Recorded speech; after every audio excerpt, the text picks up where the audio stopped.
I would like to invite you to the next presentation, which is also dedicated for Slovenia, but in this moment it will be about the adults and the treatment strategy for them. I would like to invite Lea Leonardis, doctor from Institute of Clinical Neuropsychology, University Medical Center Ljubljana from Slovenia. Welcome. Thank you very much. My name is Lea Leonardis, and I'm working in Institute of Clinical Neurophysiology, working with adult patients with neuromuscular disorders. So I'm happy to share our clinical experience with nusinersen in our country. Can I have the next slide, please? No, just back. Okay. So, as you have already heard from Dr. Osredkar, spinal muscle atrophy is autosomal recessive disease with degeneration of alpha motor cells. In adult patients, clinically presents with proximal muscle weakness and atrophy. And there are different subtypes according to the age of the starting of the disease. So according to classification, we divide at least 4 subtypes. So as we call non-sitters, sitters, walkers, and other forms. At the moment, there is no cure. However, there are new therapies. And also, we shouldn't forget or neglect symptomatic therapy, which is also very important. So nusinersen was approved by FDA in December 2016, and then in July 2017 it was approved by EMA for all subtypes. And in Slovenia, insurance company started with reimbursement in March 2019. So our first adult SMA patient received the drug in April 2019. So at the time when the insurance company or when EMA approved the drug, we start to think about how to select, how to find all these patients and how to make the enrollment of treatment. So just about identification of patients. Unfortunately, did not have a national register for rare disorders, but we have an internal register for neuromuscular disorders in our institute. So we use the data from our register. We also used our information system for outpatient from the outpatient clinic, and at that time we asked different patient organizations to inform their members about the treatment and just ask them to get in touch with us. The next stop. So we from this all this data we identified 120 patients with clinical diagnosis of SMA. First, we excluded 14 patients who are SMA type 1, and these patients already received the treatment in pediatric clinic. From these 106 patients, 20 patients were excluded because they do not have genetically confirmed 5q SMA, or we do not have enough personal data to inform them or to get in touch with them. So to 86 patients, we just sent at that time invitation letter, and from half of them, we do not get any response. So these 44 patients responded to the letter. However, 13 patients, they are not very fond to immediately start with therapy. So they would like just to postpone for a while. What are the reasons? There are many of them. The most common was that we do not know much about efficiency in adult patients. There might be some adverse effects, or they don't like intrathecal application. Some of the patients were just satisfied with the current condition, and some of them responded that it's a slow progressive disorder and they will wait for, just a bit. During this time, from disidentification and enrollment, we found 13 more patients.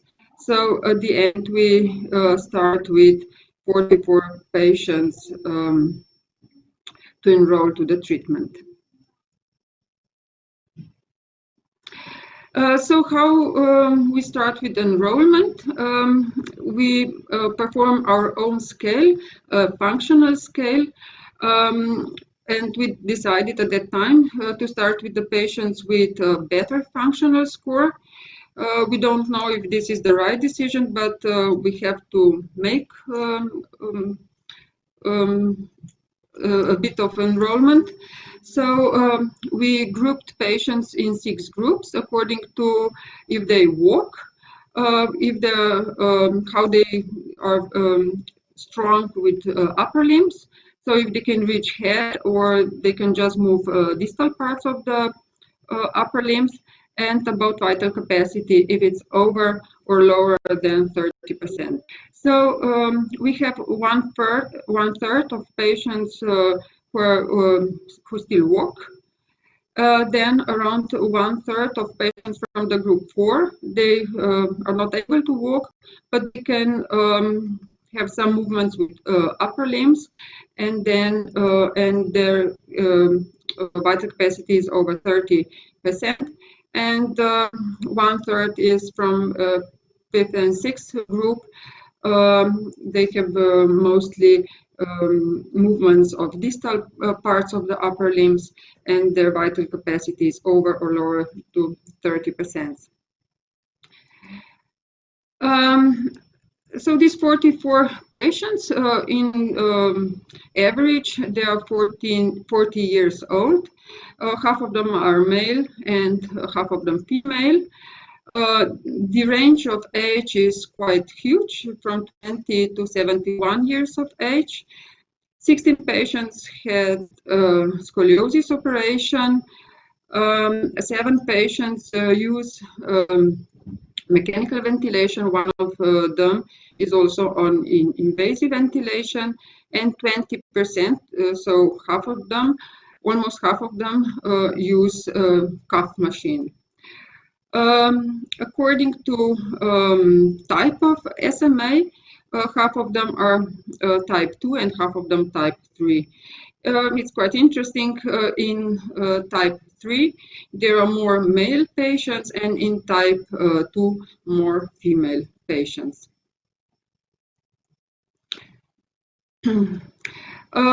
We started with treatment.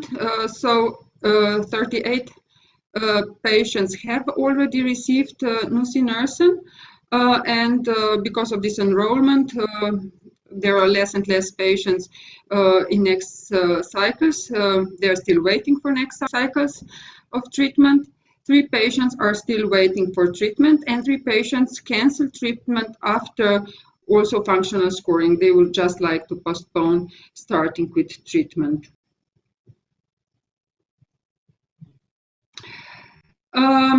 These 38 patients, half of them male and female approximately, mean age around 40. So 19 patients received nusinersen with lumbar puncture, and 19 patients we use guidance.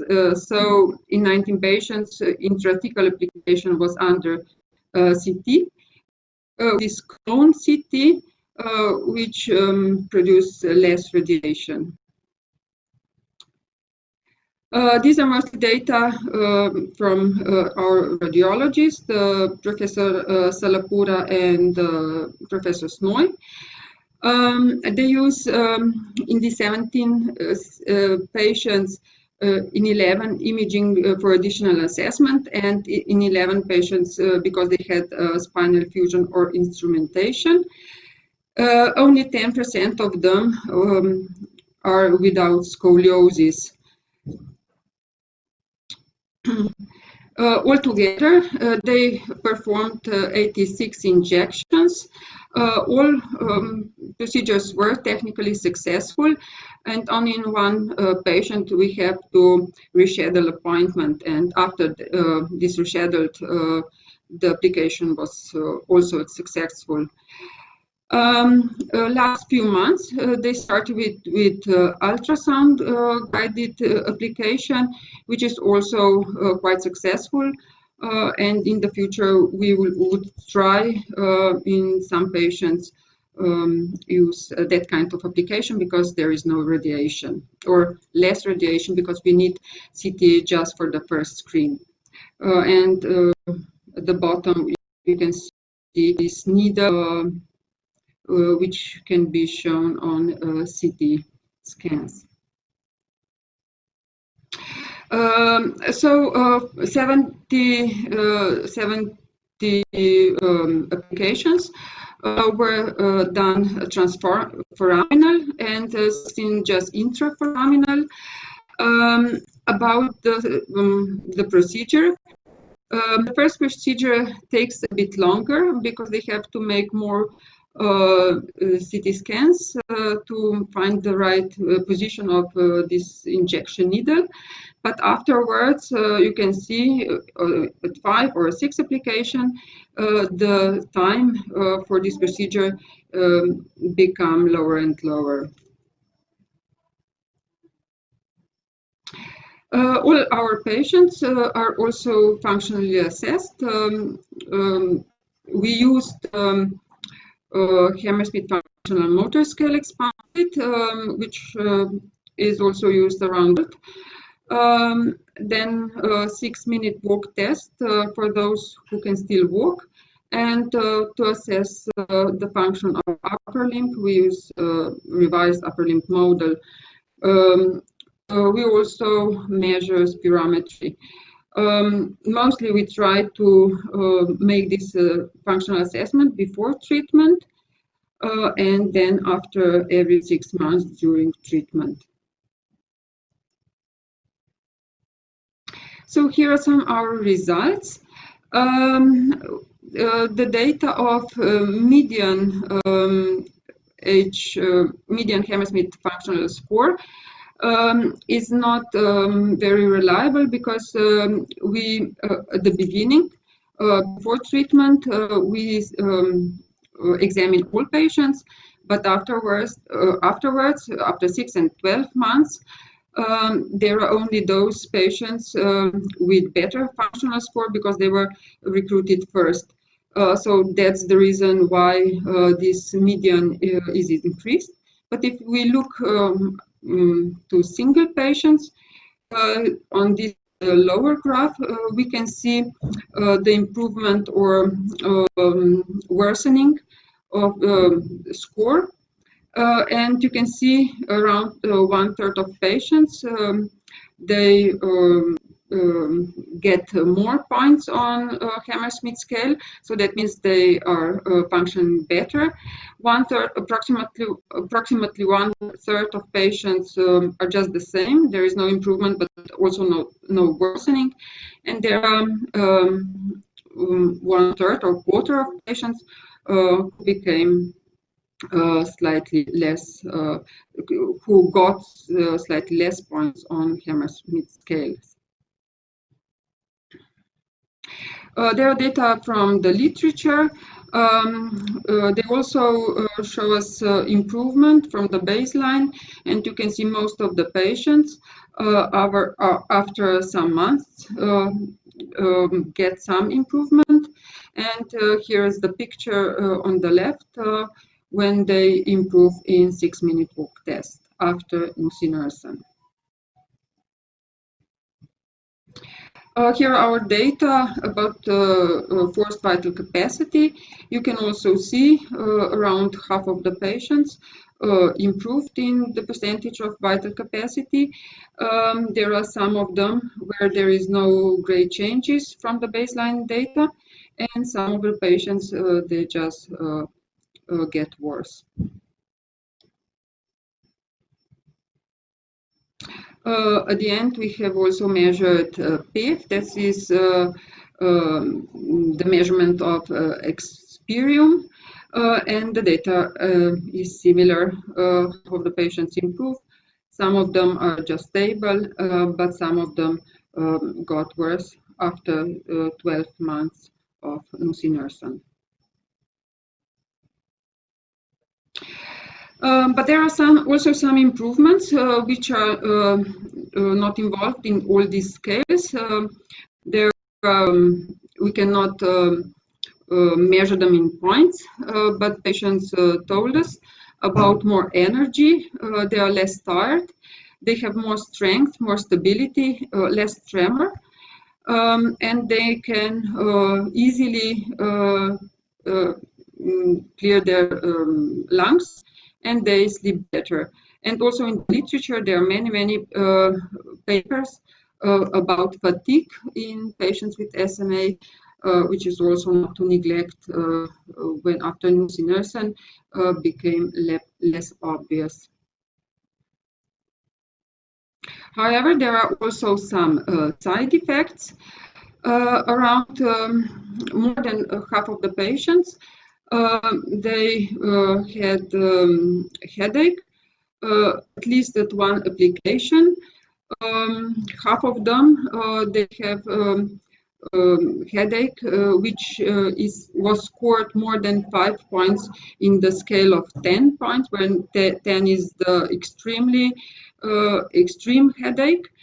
There are some patients which regularly have a headache more than 5 from 10 points, and 11 patients had headache more than 4 days. There are also some data about back pain, similarly not so severe as in headache, but some of the patients have also back pain. Some of them told us about tiredness immediately after application. And there are some other not so common side effects, like neck pain or muscle pain or chest pain or vertigo or vomiting. There are also two other side effects, severe side effects. One was cortical vein thrombosis, and one peripheral nerve damage. So as I mentioned the first slide, we shouldn't neglect symptomatic therapy. There are some treatments there are 2 papers about recommendation of daily care of patients with spinal muscle atrophy, and there are some recommendations about orthopedic and nutritional care, about pulmonary care, rehabilitation, and we try to follow also these recommendations. There are some new drugs. In fact, recently in 2020, there were a paper about some old drugs which were also used in patients with spinal muscle atrophy. About their conclusion, as you can see, nusinersen improves motor function in SMA type 2. There are studies with evidence-based, certain evidence-based, but there are some drugs where there is no study which will prove that there is really an important effect on motor function. These drugs are like creatinine or gabapentin, valproic acid, acetyl L-carnitine, or tyrotropin. So according to the literature, there are no efficiency of these drugs. So we have already heard about risdiplam. We are all waiting for the for approval of EMA. They have already requested for a license, and usually the answer come in 15 to 9 months. So we are waiting for their decision, and it should be around May next year.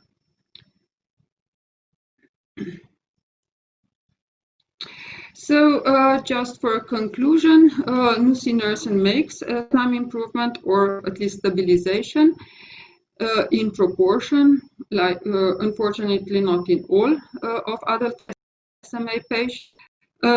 Applications are feasible in adult patients, although they have severe scoliosis or spondylolisthesis. Cone beam CT guidance for intrathecal application of therapy is safe. It's also successful and accurate, and the time of the procedure significantly shortens with the experience and number of performed applications. We should not neglect symptomatic therapy, which is very important, and new drugs are on horizon, so we are waiting for EMA approval. With the last slide, I would just like to show all my colleagues, all members of our Ljubljana SMA team. You can see quite a lot of people are involved in our care. And of course, I would also like to thank patients and their families for their support. Thank you very much. Thank you very much for interesting presentation, especially the results of effectiveness from the clinical practice in Slovenia.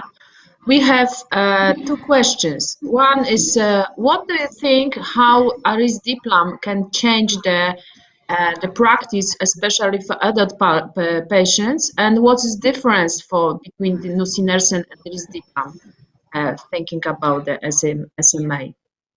What about, according to the last question, they're both working on splicing SMN2 gene. The disease was caused by mutation in SMN1, but SMN2 produce also this SMN protein, which is because of deletion of exon 7, not so stable, and both these drugs, risperidone and nusinersen, make them affect this exon 7. However, they are working on different ways. Nusinersen blocks interaction with splicing suppressor, and then exon 7 is more stable, or exon 7 is present and the protein is more stable. And risdiplam stabilizes the splicing enhancer and cause the same stabilization of SMN protein.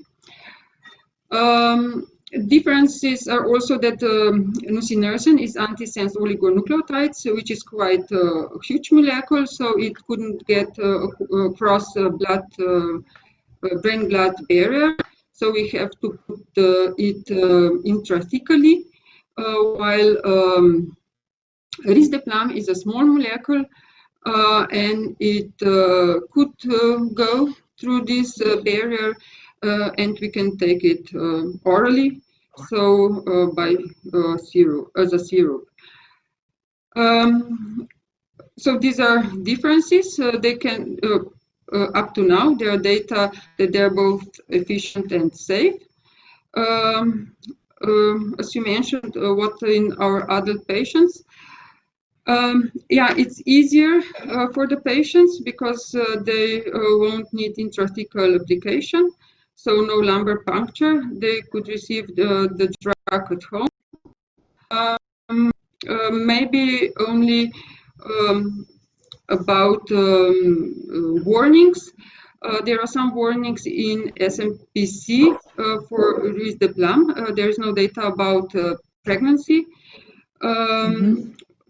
in human, but there are some animal studies in which there was shown that it might be toxic for embryos. So for adult patients which would like to have children, at that time of receiving the drug, they should be on contraception, or they should decide which drug to get.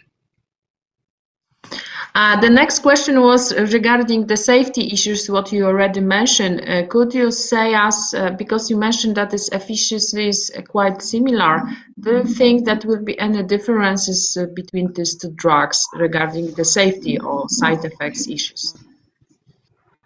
Yeah, about side effects, I have already mentioned side effects about nusinersen. Pregnancy. Yeah, about risdiplam, there we have no experience, but just on SMPC, there were just these side effects. The most common side effects were fever, diarrhea, and rash. And about these warnings, as I have already mentioned, about pregnancy and fertility also for men. But we have no experience, and I think there, as far as I know, there is no data about adult patients. Just animal studies. Thank you very much. We have time for next presentation. It was very interesting to see that only 1/3 patients decided due to clinical reasons and functional status to treat it. It means that you are reasonably discussing with patients and really present them options how they can be treated in the system. It's not necessary to be treated by drug if the patients find that it could be also good quality of life without this. I think it's a very interesting point of view and very rare seen in the presentation. That's why thank you very much for these experiences from Slovenia.